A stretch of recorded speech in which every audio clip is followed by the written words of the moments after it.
Скандалот онкологија е дамка за цела лекарска фела и ја прели чашата за довербата кај пациентите во јавното здравство. Докторите се згрозени од случувањата на клиниката. Велат дека без целосен ремонт и реформи во системот, тешко ќе биде вратена довербата на пациентите во здравствениот систем. Виновниците треба да се најдат и да одговараат, а пациентите не смеат да трпат криминали и корупција за да преживеат.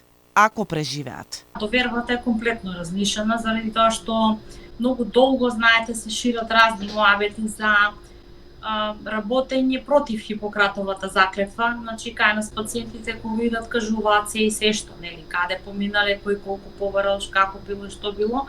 Да ги оставиме институциите како што се судовите, истражните органи, полицијата.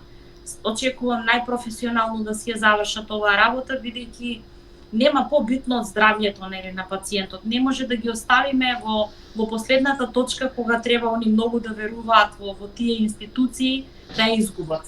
Аферата онкологија го извалка образот на сите медицински работници и затоа не треба да се молчи и виновниците да добијат име и презиме. Бараат голем дел од здравствените работници.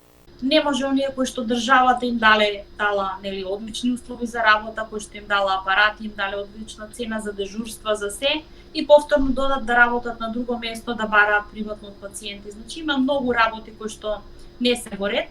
Сметам дека тука треба цврста рака на министер, мора да си го чуваме јавното здравство и посебно довербата во целокупниот здравствен систем.